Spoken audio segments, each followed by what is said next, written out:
You know someone misses you, but their behavior confuses you. There's distance, inexplicable silences, a back and forth that leaves you in uncertainty. Why does someone who seems to have feelings for you pull away without any apparent reason?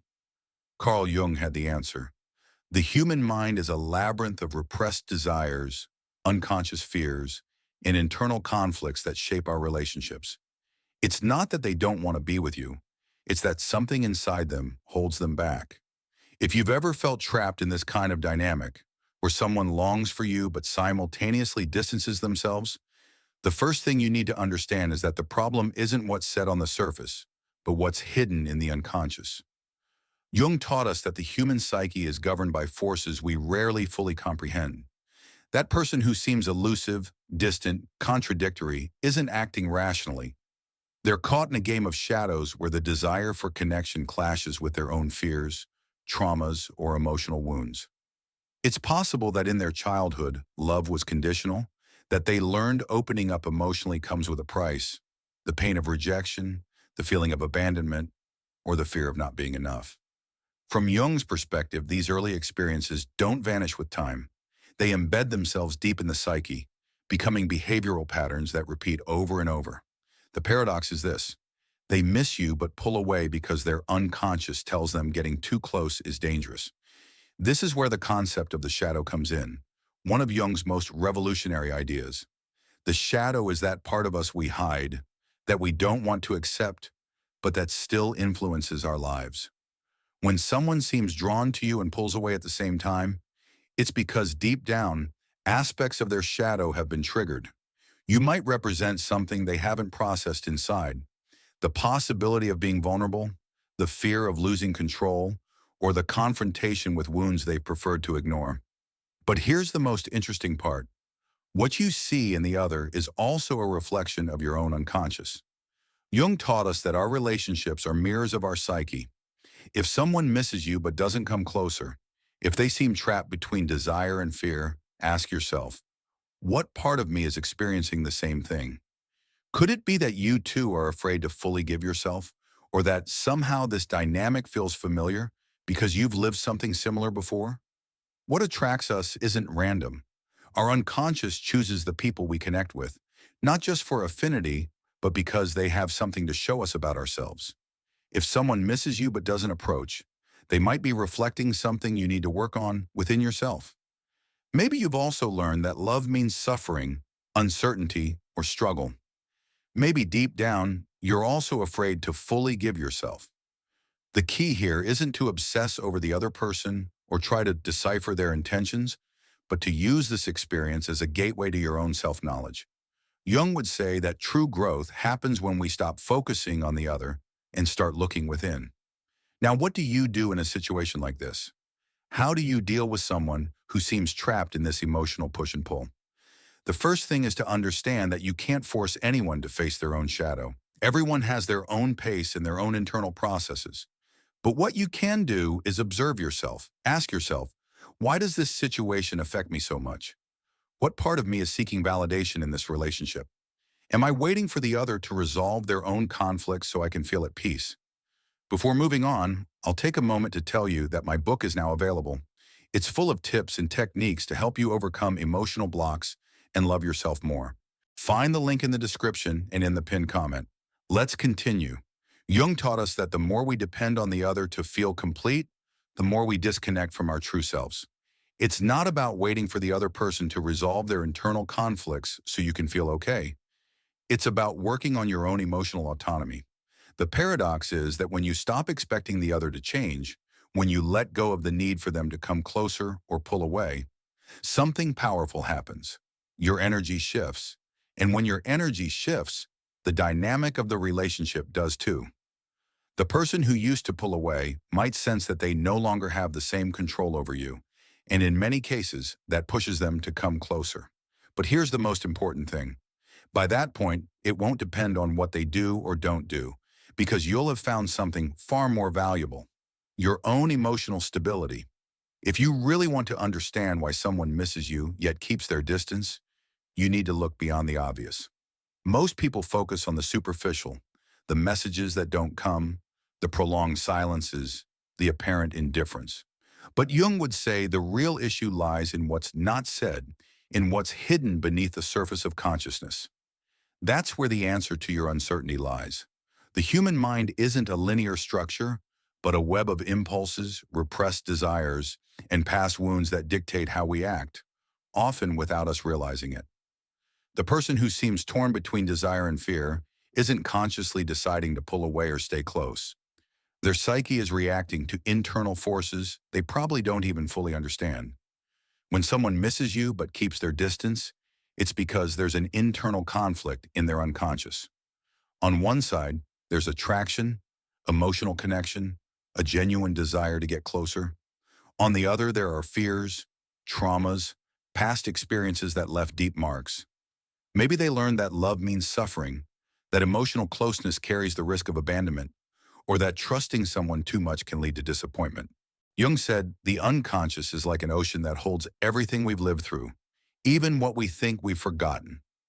In that ocean are childhood memories, the relationships that shaped us, the moments when we consciously or unconsciously learned that love can be dangerous. When someone seems unable to get closer despite missing you, it's not because they don't feel something real for you, it's because something in their psyche is stopping them from taking that step. But here's where it gets even more interesting. Jung taught us that we shouldn't just observe what's happening in the other, but also what's happening in ourselves. If you're trapped in a situation like this, where someone seems to want you but can't, where there's an evident longing but also an invisible barrier, then you need to ask yourself, why am I in this dynamic? It's not a coincidence that you're in this situation. From Jung's perspective, our relationships aren't accidental. They're a reflection of our inner world. If you've attracted someone who seems caught between desire and fear, it's because, in some way, deep within you, there's an unresolved conflict too. Maybe there's a part of you that fears stability, that has associated love with struggle, uncertainty, or waiting. Maybe at some point in your life, you learned that love must be conquered, that it's not something given easily, but earned through effort, patience, or even sacrifice. And here's the truth Jung would help us see. Often, what we think we desire isn't really what we want. If a part of you is trapped in this dynamic, it's because deep down, there's something about it that feels familiar. And familiarity is powerful. No matter how dysfunctional a pattern is, if it's repeated enough in your life, it becomes comfortable. It feels normal. But the problem with this is that what feels familiar often isn't what makes us happy. It's what keeps us stuck in cycles of uncertainty and frustration. Jung talked about the concept of individuation, the process in which a person becomes truly aware of themselves, their patterns, their shadows, and starts taking control of their own life. It's a process of awakening, of understanding that we're not doomed to repeat the same cycles over and over. And here's where you have the power to change your story. Because when you realize this situation is a reflection of something within you, you can start to do something different. Instead of waiting for the other to resolve their internal conflict, instead of obsessing over whether they miss you or not, whether they'll come closer or not, you can shift your focus. You can ask yourself, what do I need to learn from this experience? What part of me has been repeating this pattern? What beliefs about love and relationships are influencing how I experience this situation? And most importantly, am I willing to let go of the need for the other to change so I can focus on my own evolution? Because when you do this, something powerful happens. You stop being a victim of uncertainty and become the architect of your own emotional life. When you realize this situation isn't just about the other person, but also about you start to reclaim your power. Jung taught us that the key to transforming our relationships isn't in trying to change the other, but in understanding what part of us attracted this dynamic. This is where many go wrong. They spend hours analyzing messages, trying to interpret the other's behavior, looking for signs of what they really feel. But this changes nothing, because the problem isn't in what the other does or doesn't do. It's in how you interpret their behavior and what that interpretation reveals about your own psyche. If someone misses you but keeps their distance, what's really happening is a clash between their conscious desire and their unconscious fears. Their rational mind might tell them they want to be with you, but their unconscious might be activating defense mechanisms to protect them from potential emotional pain. And here's the key question. What about you? Why does this situation affect you so much? The answer might lie in your own unresolved wounds. Maybe at some point in your life, you experienced love as something unattainable. Maybe as a child, the affection from the people who mattered to you was unpredictable. Sometimes there, sometimes not. And without realizing it, this taught you that love isn't stable, but something to be chased, something that can vanish at any moment. That's why situations like this hit you so hard. It's not just about the person keeping their distance. It's about what this experience stirs up in you. It's about old wounds you're still carrying without knowing it. Jung said that what we deny in our unconscious doesn't disappear. It manifests in our lives in other ways. If you have a wound of abandonment or rejection, if at some point you learn that love is uncertain, these experiences will keep repeating until you face them. But here's the most important part. You're not doomed to repeat this cycle forever. You can break free from this dynamic.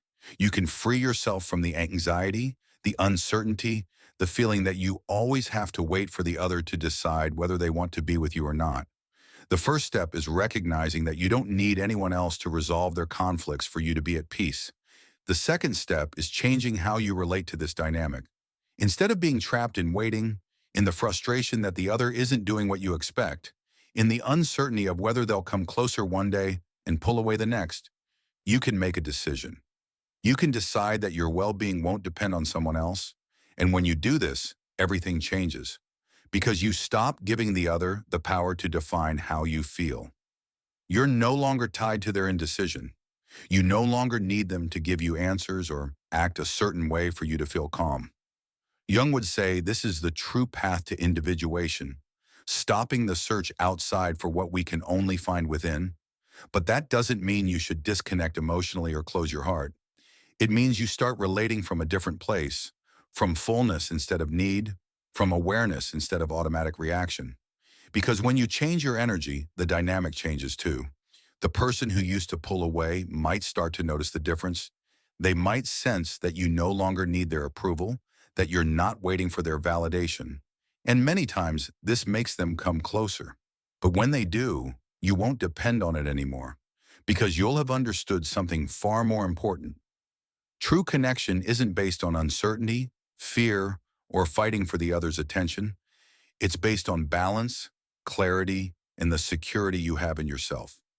When you start seeing relationships from this new level of awareness, everything changes.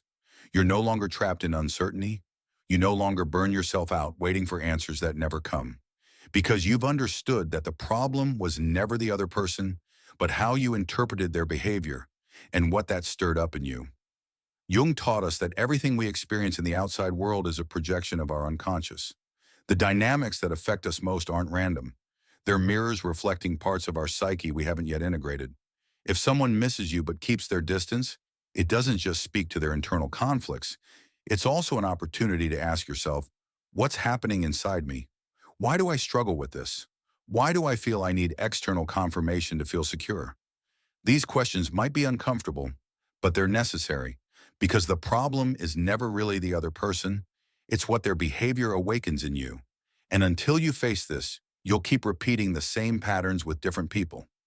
Jung would say the key isn't in changing the other, but in illuminating the shadows within ourselves. Maybe there's a part of you that fears stability, that has learned to associate love with uncertainty. Or maybe there's a part of you that believes you have to fight for the other's attention to feel valuable.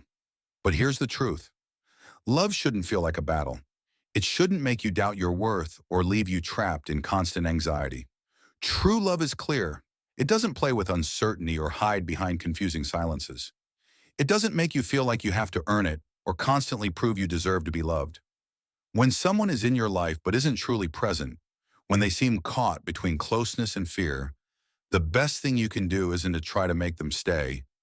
It's to ask yourself if this is really the connection you want for yourself. Because the more you know yourself, the more you integrate your own shadows, the clearer it becomes what you're willing to accept and what you're not. And here's the most powerful part. When you change the relationship you have with yourself, the people you attract into your life change too. Jung said that when we integrate our shadow, We stop attracting situations that force us to face it over and over. So instead of wondering if that person will come back, if one day they'll overcome their fears and be with you without holding back, ask yourself a different question. What part of me needs to heal to stop attracting these kinds of situations? Because when you do that, everything shifts. When you start changing from within, when you decide your inner peace won't depend on someone else's uncertainty, you'll notice a transformation in your life.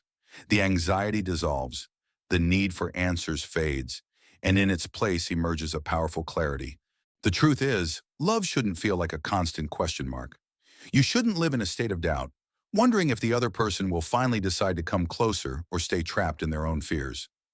Jung would say true growth happens when we stop chasing the unattainable and focus on what truly nourishes us.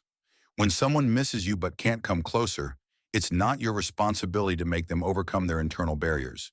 You can't heal someone who isn't ready to heal themselves, and you can't expect someone to love you fully when they haven't learned to love themselves.